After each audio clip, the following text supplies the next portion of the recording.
आपका स्वागत है। मैं नेहा भारद्वाज हमारी शारदा दीक्षित मैम के साथ आज फिर उपस्थित हुई हूँ आप सभी के सामने।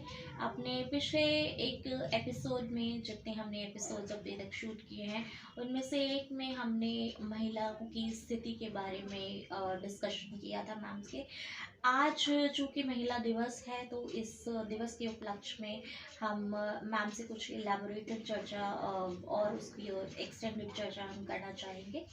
महिला दिवस, जैसा कि आप सभी लोग जानते हैं कि महिला दिवस लैंगिक समानता और महिला सशक्तिकरण की चल रही आवश्यकता की एक महत्वपूर्ण अनुस्मारक के रूप में कार्य करता है, जिससे लैंगिक समानता की दिशा में हुई प्रगति को स्वीकार किया जाता है और साथ ही मौजूदा चुनौतियों को भी पहचाना जाता है। तो इसके इतिहास के बारे में हम कुछ और जानना चाहेंगे हमारी शारदा दीक्षित मैम से। सबसे पहले तो हम मैम का वेलकम करते हैं। Welcome ma'am. Welcome all the viewers. Thank you so much ma'am, आपने हमें फिर से समय दिया और हम आपके आभारी हैं। तो मैम हम जानना चाहेंगे कि महिला दिवस इसका इतिहास क्या रहा है, कैसे ये शुरू हुआ और क्या इसकी जर्नी है। देखिए, अंतर्राष्ट्रीय महिला दिवस के उपलक्ष्य में सबसे पहले तो मेरी बेटियों, मेरी बहनों, मेरी माताओं, मेरी चाची ताई, जितने भी विश्व की महिलाएं, विश्व की आधी आबादी हैं, उन सबको मैं बहुत बहुत शुभकामनाएं और बधाई देना चाहूँगी, क्योंकि इस विश्व में आधी आबादी अगर शिक्षित, सशक्त और विकसित है, उन्नतिशील है, तभी समझिए मानवता का भला हो सकता है, तभी मानवता भी आगे बढ़ सकती है।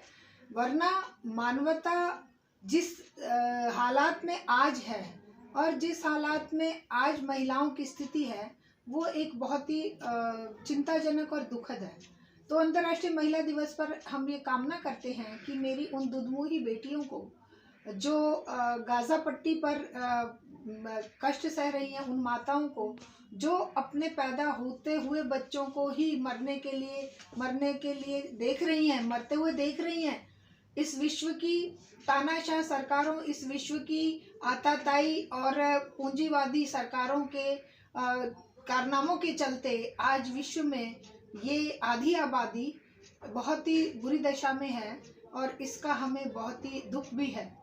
तो अंतर्राष्ट्रीय महिला दिवस के उपलक्ष्य में हम सबसे पहले तो उन माताओं को, जो चाहे यूक्रेन युद्ध हो, चाहे वो गाज़ा पट्टी पर होने वाले हमास के नाम पर इजराइल द्वारा किए जाने वाले आक्रमणों की सज़ा भुगतती मेरी माताएं, बहनें और बेटियां हैं, और चाहे वो मणिपुर में नंगी परेड करवाई जाने वाली वो बेटियां हैं जिनका कसूर सिर्फ इतना था कि वो किसी विशेष एथनिसिटी से बिलोंग करती हैं, उनका और कुछ भी कसूर नहीं था। और उन पहलवान बेटियों को भी मेरा हृदय से, मैं उनके लिए भी शर्मिंदा हूँ, जिन्हें देश को विश्व पटल पर सम्मान देने के बावजूद भी, देश के तिरंगे को विश्व पटल पर फहराने के बावजूद भी उन्हें दिल्ली की सड़कों पर इस तरह घसीटा गया जैसे कि वो बहुत बड़ी क्रिमिनल हो। तो इन सब दर्दों को, इन सब दुखों को देखते हुए आज हम चाहेंगे कि अंतर्राष्ट्रीय महिला दिवस पर अपनी इन सभी बेटियों को हम ये विश्वास दिला पाएँ कि अब हम आप सबके लिए लड़ने के लिए आह्वान करते हैं, इस पूरे समाज का, इस पूरे विश्व की आधी आबादी का। और ये कष्ट ज़रूर एक दिन हम उनके दूर कर पाएंगे अगर हम एकजुट होकर आवाज़ उठाते रहे, आवाज़ बुलंद करते रहे। अब अगर हम इसके इतिहास की बात करें कि ये कब से शुरू हुआ, आप ये जानना चाह रहे थे शायद, है ना?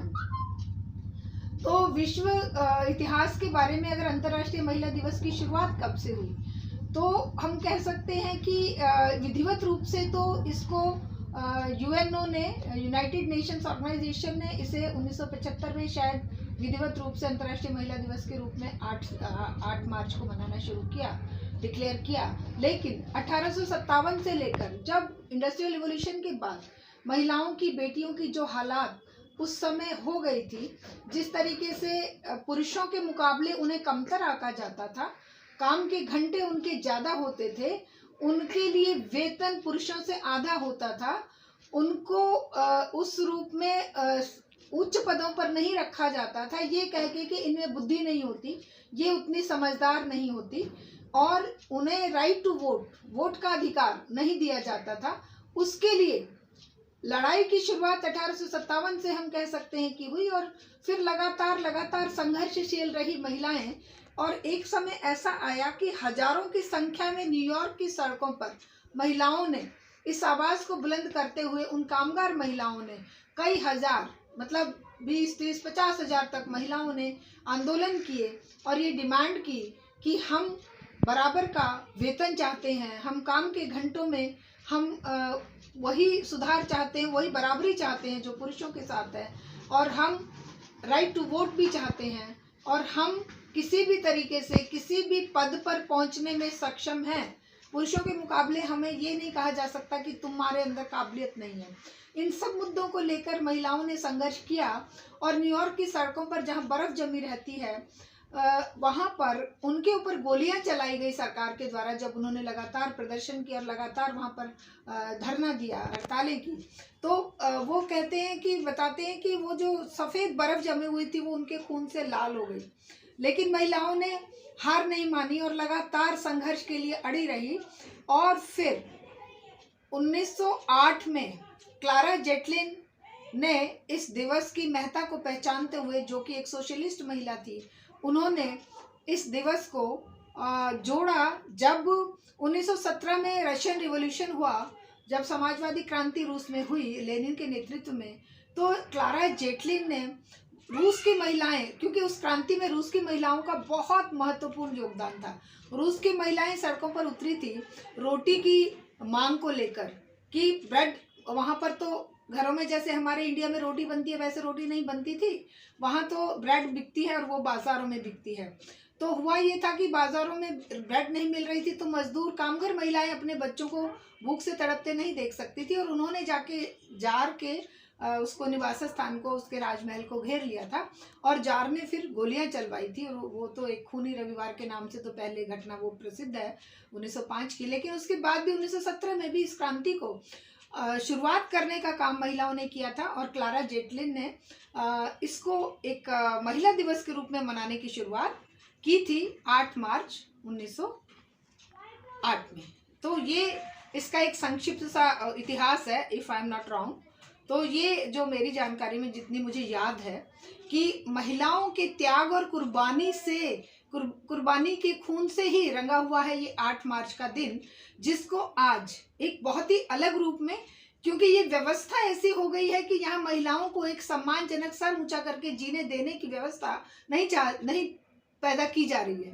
उसको एक उपभोग की वस्तु के रूप में तो सजा धजा के, उसको पाउडर और वो केमिकल से गुड़िया के रूप में, मोम की गुड़िया के रूप में, गहनों से सजाकर, साड़ियों से सजाकर, या कभी उसके आधे कपड़े पहनाकर, उसको मॉडल बनाकर, हाँ, उसको मतलब उसके शरीर की प्रदर्शनी लगाकर वस्तु के रूप में तो प्रस्तुत किया जाता है, लेकिन एक ह्यूमन बीइंग के रूप में, एक सच्चे इंसान के रूप में उसे डेवलप करने में, डेवलप होने देने में इस सिस्टम को बहुत ही दिक्कत होती है। और उसी के परिणाम स्वरूप आज हमारे देश में आप देख रहे हैं कि महिलाओं की क्या दुर्दशा हो रही है। कोई भी महिला आज, चाहे वो छोटी सी बच्ची है, चाहे वो एक 90 साल की औरत है, वो सुरक्षित नहीं है, कहीं पर भी सुरक्षित नहीं है, अपने आसपास के वातावरण में, घर में, परिवार में, यहाँ तक कि जिन लोगों के जिम्मे सुरक्षा की गारंटी है, पुलिस स्टेशनों में भी जब महिलाएं अपनी FIR दर्ज कराने जाती हैं, अपनी शिकायत दर्ज कराने जाती हैं, तो वहां पर भी उनको वही लैंगिक असमानता और उसी तरह के ताने और उसी तरह की बदतमीजियों का सामना करना पड़ता है, और यहाँ तक कि उनको कभी कभी वहां पर रेप भी हो जाते हैं पुलिस स्टेशनों में भी। और यहाँ तक कि अभी पीछे आपने एक किस्सा सुना होगा कि एक जज ने एक सुप्रीम कोर्ट में याचिका दायर की कि मुझे आत्महत्या करने की परमिशन दी जाए, क्योंकि मेरे साथ मेरे जो सीनियर जज हैं वो मुझे आधी रात को अपने घर बुलाते हैं और मुझे कहते हैं कि तुम्हें मेरा फेवर चाहिए तो तुम मेरे साथ आओ, और मतलब उसको गलत काम के लिए वो मतलब टॉर्चर करते हैं, उसके साथ यौन हिंसा करते हैं। और वो इतनी परेशान थी कि हर तरीके से वो इतनी परेशान हो गई कि अल्टीमेटली उसने अपनी मौत की सजा खुद को देने के लिए सुप्रीम कोर्ट में अर्जी दी। लेकिन हमारा प्रोसेस इतना पेचीदा, हमारे न्याय प्रोसेस भी इतना पेचीदा और इतना लंबा है कि अल्टीमेटली उसकी सुनवाई होने से पहले उसने आत्महत्या कर ली। ये यूपी की घटना है। उस जज ने आत्महत्या कर ली। अब ये मतलब शर्म से हमारा सर भी झुक जाता है और शर्म से डूब मरने की बात है इस संस्था में, सत्ता में बैठे उन लोगों के लिए जो महिला सुरक्षा की बात करते हैं और कहते हैं कि बेटी बचाओ बेटी पढ़ाओ। वो बेटियां कहाँ?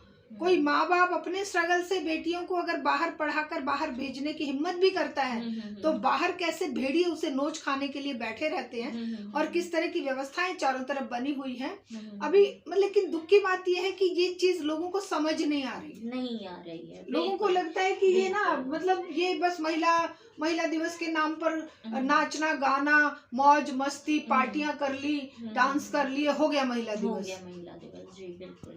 महिलाओं के सशक्तिकरण की बात करें या महिलाओं के समानता के अधिकार की बात करें, हर बात में महिलाओं के ऊपर लांछन और महिलाओं को एक तरह से डिग्रेड करने की जो साजिश चलती रहती है इस पूरी व्यवस्था में, वो अलग बात है कि महिला जन्म से ही कमजोर नहीं है बल्कि पुरुष और अपने भाइयों के मुकाबले ज्यादा सशक्त है। ये बायोलॉजिकली भी ये साइंस प्रूव कर चुकी है कि बेटियों में जो मतलब बेटी का और बेटों के जो वो होता है वो मतलब स्ट्रॉन्ग बेटियां होती हैं।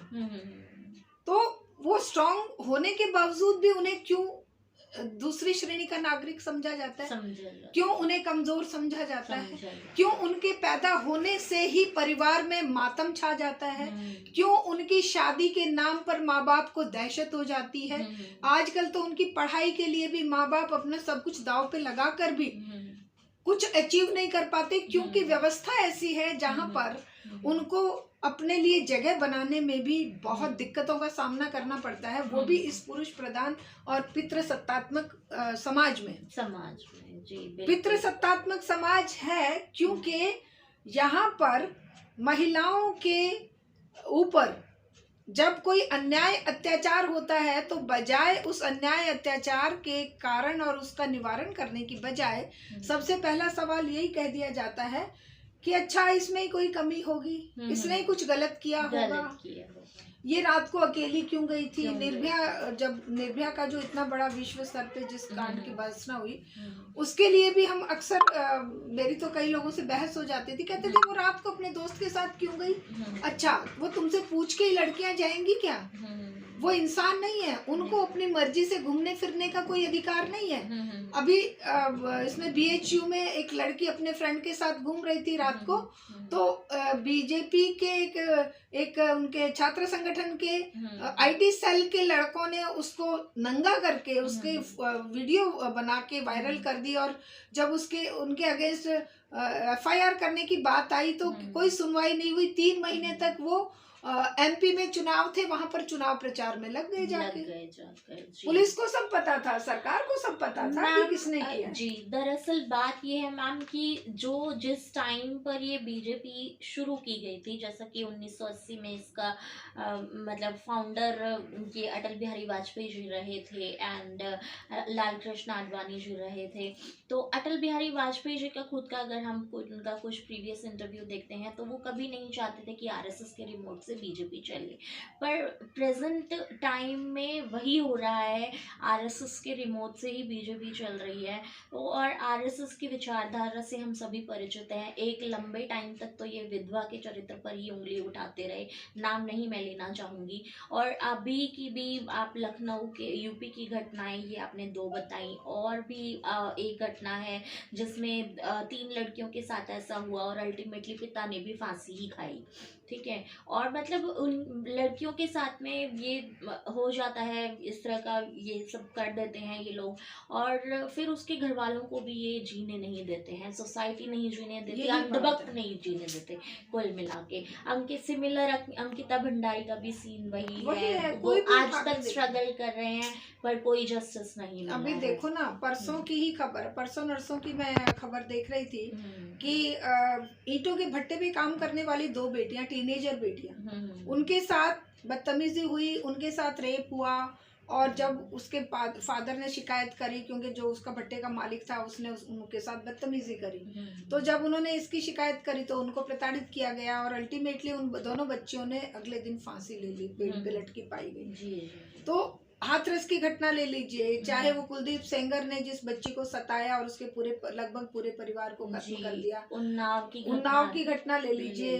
कहाँ पर जहाँ पर आप छुएंगे वहीं पर आपको सत्ता से जुड़े हुए तार मिलेंगे। इन ये जो क्राइम करने वाले हैं ना, क्रिमिनल्स के तार सारे सत्ता। और ये भी अकेले बात नहीं है कि आरएसएस या बीजेपी, मैं कहती हूँ कोई भी पार्टी जो सत्ता में आज है या जो आने के लिए दावेदारियां कर रहे हैं, सबका कल्चर एक ही तरह का हो गया है। और वो कल्चर हो गया है कि हम अब चौधरी बन गए हैं, हम सत्ता में हैं, तो ये जो सामान के रूप में ये जो औरतें घूम रही हैं, ये सामान है, ये इंसान नहीं है। ये लड़कियां इंसान नहीं है, इनके दिल दया धर्म कुछ नहीं है, ये तो बस हमारे उपभोग के लिए है। Whenever we think कि we want them, अगर वहां से कोई रेजिस्टेंस आए, अगर वहां पर कोई मना करे तो उस पर अटैक करो, और या तो उसको मारो या उसका रेप करो या उसके ऊपर लांछन लगाओ। तो इस तरह से ये समाज हो गया है। और इसका एक ही रास्ता है, और वो रास्ता है कि महिलाएं जो धर्मांधता में डूबी हुई हैं, उनको उस धर्मांधता से बाहर निकालने की जरूरत है। अभी मैं पढ़ रही थी कि जितने ज्यादा पूरा धर्म का आचरण हमारी महिलाएं, बेटियां, माएं, बहनें करती हैं, उसका 10% भी पुरुष नहीं करते, और तब भी वो भगवान उनकी सुरक्षा नहीं कर रहा। अभी सुबह ही हस्बैंड कह रहे थे, पता नहीं क्या बात हो रही थी, बोले कि वो फिर वो जो जब उसमें उन्नाव में ना, इसमें आसिफा के साथ मंदिर के अंदर पुजारी ने और उसके बेटों ने और उसके दोस्त के बेटों ने जब उसके साथ रेप किया, तो भगवान प्रकट क्यों नहीं हो गए? तभी मतलब सुबह हस्बैंड हंस रहे थे, बोले कि जब ये मंदिर इतने ताकतवर हैं, अगर ये पूजा इतनी बढ़िया है, तो फिर वो जो आशाराम या राम रहीम या ये जो संत राम और संत पाल और ये अलग अलग जो गुंडों मतलब साधुओं के रूप में, गुरुओं के रूप में जो गुंडे बैठे हुए हैं, बलात्कारी बैठे हुए हैं, रेपिस्ट बैठे हुए हैं, उनको भगवान डंडा लेकर क्यों नहीं पीट रहा है?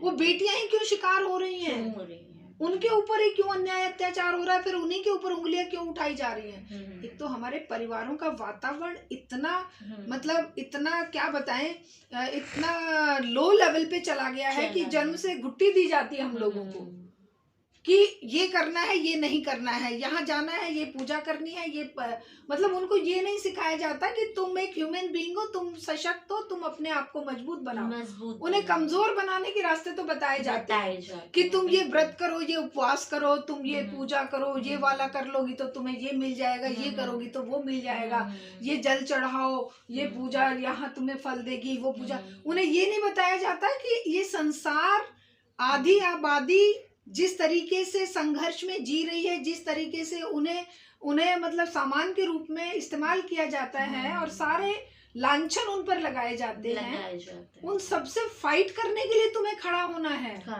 कोई तुम्हें भगवान बचाने नहीं आएगा, कोई तुम्हारे ऊपर होने वाले अन्याय अत्याचार का जवाब तुम्हें खुद देना पड़ेगा।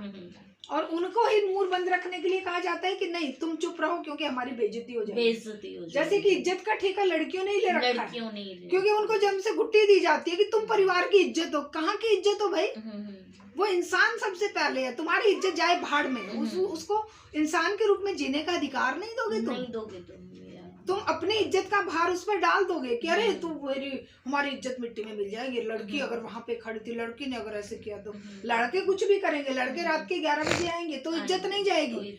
लड़की अगर देर से शाम को घर आ रही है तो अरे हमारी इज्जत खराब हो जाएगी। बात तो ठीक है कि समाज बहुत गंदा हो गया है, लेकिन उस समाज को परिवर्तित करने की जिम्मेदारी हम 50% महिलाओं की, बेटियों की, माओं की है। ये नहीं बताते हम अपनी बेटियों को। हम कहते हैं जो चल रहा है उसी में सवार हो जाओ, उसी का हिस्सा बन जाओ। तुम भी इसमें बस अपनी जगह ढूंढ लो कि हम कहाँ फिट हो सकते हैं। हम उन्हें ये नहीं बताते कि तुम्हें स्ट्रगल करना है, तुम्हें लड़कर अपना सम्मानजनक अधिकार प्राप्त करना है। एंड मैम लाइक अब सोसाइटी इतनी सेल्फिश हो गई है कि वो सिर्फ अपने अपने बारे में, अभी आप रिसेंट आप देखेंगे डीयू की प्रोफेसर भी हैं एक, हाँ है ना, उनको लाइक दलित होने की वजह से उनको कितना ह्यूमिलिएशन उनको सहन करना पड़ा, एंड अभी भी लाइक उनको वहाँ से जॉब से तो उनको निकाल ही दिया था, फिर उन्होंने लाइक वहाँ पर एक ठेला भी दे रहे थे, नहीं, हाँ, धरना भी दिया, एक ठेला भी लगाया, तो उसको भी नहीं लाइक पुलिस रोज, और एक बंदा नहीं आता है, 2 बंदा, पूरी पुलिस गारद फोर्स आती आती है, हाँ पूरी पुलिस फोर्स आती है, एंड वो शी वाज मतलब लिटरली शी वाज क्राइंग, और वीडियो उसका बन रहा था, and literally she was crying, तो हालत बहुत खराब है। वेरी अभी उमा माहेश्वरी हमारी एक all India save education committee की ये हैं उपाध्यक्ष हैं तमिलनाडु की। कल ही मुझे खबर मिली कि उन्हें टर्मिनेट उन्हें सस्पेंड कर दिया गया। जानते हैं किस बात पे? क्योंकि उन्हें एजुकेशन के लिए एक आर्टिकल उन्होंने लिख दिया। वो आर्टिकल लिख दी कि भाई ये जो नई शिक्षा नीति है या इसमें ये कमियां हैं और ये चीजें ठीक नहीं है। तो इसी बात पर ये इतनी डरी हुई सरकारें हैं, इनकी व्यवस्था इतनी डरी हुई है कि एक इंसान की कलम से डर रही है। उसने लिखा और इन्होंने अगले दिन उसको जाके सस्पेंशन लेटर थमा दिया। This is what I am saying, like before 2014 still the society was like कि हम सांस ले सकते थे, लेकिन आफ्टर 2014 मतलब चीज़ें इतनी डिस्टर्ब, और फिर उसके ऊपर कंट्रोल नहीं, एंड अभी भी लाइक सभी को डर है। ये 2024 के चुनाव पता नहीं, पहली बात तो ये होंगे या नहीं होंगे, दूसरी बात अगर ये हो भी गए एंड इफ अगर सेम रूलिंग पार्टी का सेम आ जाता है रिजल्ट उसी के फेवर में, तो फिर आगे क्या सिचुएशन रहेगी। इट्स देखो नेहा, एक बात हम सबको अच्छी तरह समझ लेनी चाहिए कि चुनावी राजनीति बहुत ही घटिया और लोएस्ट लेवल पे जा चुकी है। ये अगर कल को मोदी चला भी गया, मोदी की जगह राहुल भी आ गया, तो क्या समझ रहे हो कि महिलाओं के प्रति होने वाले अपराधों में कमी आ जाएगी? नहीं आएगी, क्योंकि ये सिस्टम सड़ चुका है। इसका तो समाधान एक ही है, और वो समाधान है कि देश की 50% आबादी, मजदूर, गरीब, किसान और मेहनतकश और जो वर्किंग क्लास है, जो नौकरी पेशा लोग हैं, वो सब अपनी आवाज बुलंद करके इस सिस्टम को उखाड़ फेंके। केवल यही नहीं कि एक सत्ता गई तो दूसरा आके बैठ जाएगा, और दूसरा केजरीवाल बैठा है दिल्ली में, कौन सा कल्याण हो रहा है? और अगर मान लो सत्ता में आ भी गया कोई, राहुल आ गया या कोई और आ गया, तो क्या हम उम्मीद करें कि कुछ बदलेगा? नहीं बदलेगा। सत्ता इनकी मुट्ठी में नहीं है, सत्ता तो 10 पूंजीपति घरानों की मुट्ठी में है। और वो पूंजीपति घराने महिलाओं की स्थिति को क्या समझते हैं? महिलाओं को एक ऑब्जेक्ट के रूप में इस्तेमाल करते हैं। आप इनको देखते हो कि जो सत्ता में 83 महिलाएं संसद में आज हैं, उन 83 महिलाओं के मुंह पर ताला लग गया जब हाथरस में और इसमें मणिपुर में बेटियों को नंगा घुमाया गया, जब पहलवान बेटियों को सड़क पर घसीटा गया, आसिफा का जब मर्डर होके उसे रेप करके मर्डर करके दबा दिया गया, जब महिलाएं जब मतलब प्रताड़ित होती हैं, मारी जाती हैं, रेप होते हैं, तो मुंह से एक शब्द नहीं निकलता। लेकिन अगर एक हथनी मर गई थी तो छाती पीट रही थी, और ये स्मृति ईरानी, मेनका गांधी, हाय हथनी मर गई, गर्भवती हथनी मर गई।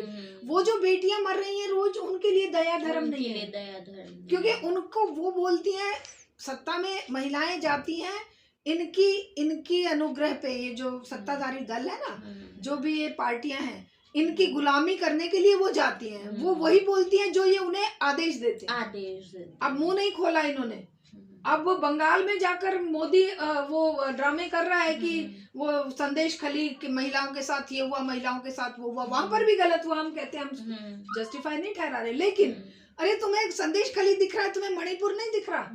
तुम्हें 2 कदम पे तुम संसद में उस गुंडे बदमाश ब्रजभूषण को लेके बैठे हो सिंगोल के साथ, और वो पहलवान बेटियां सड़क पे घसीटी जा रही, वो तुम्हें दिखाई नहीं दे रही 2 मीटर की दूरी पे?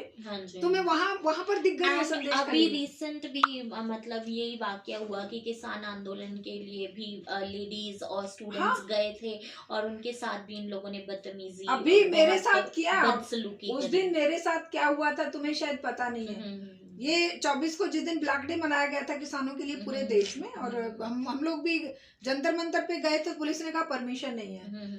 तो क्या हुआ कि उधर कुछ स्टूडेंट आ गए, हम परमिशन नहीं है तो हम वापस हो लिए।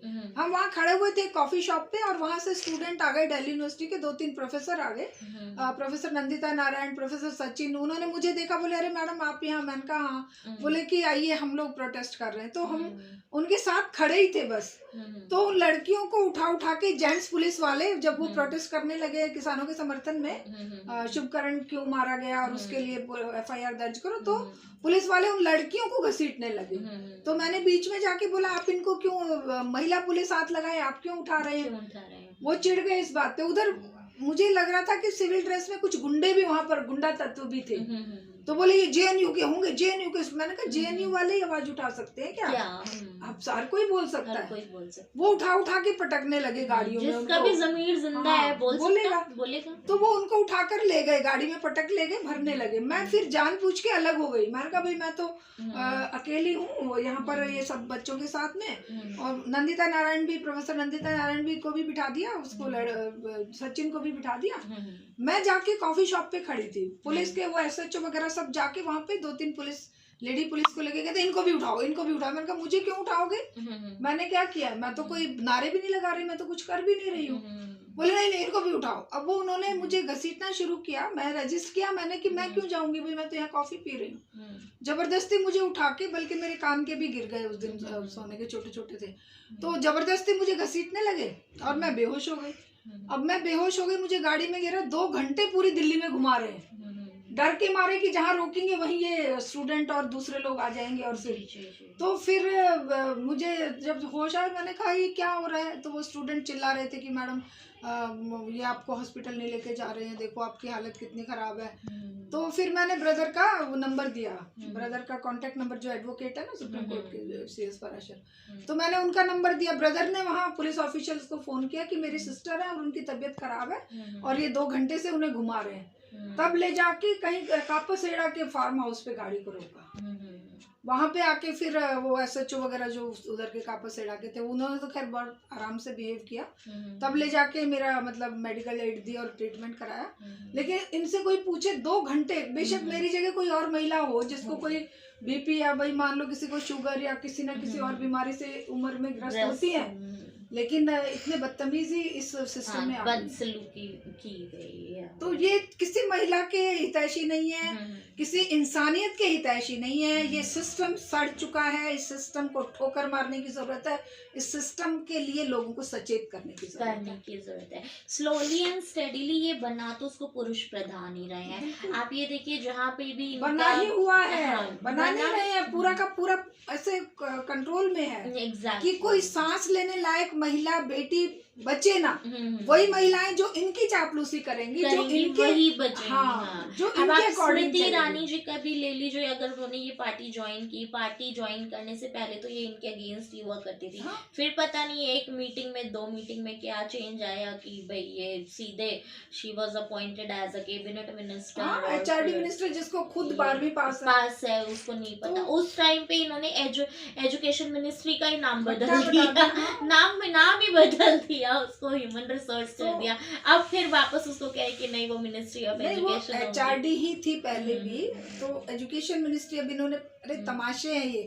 नाम बदलने से क्या होता है? नाम बदल रहे हैं, सड़कों के नाम बदल रहे हैं, देशों इनके राज्यों के नाम बदल रहे हैं, स्टेशनों के नाम बदल रहे हैं। बताइए, योजना भवन को नीति आयोग कर दिया। नहीं ना, उसका तो वो खंडित ही कर दिया। जो योजना आयोग था उसको तो मटिया में ईंट कर दिया।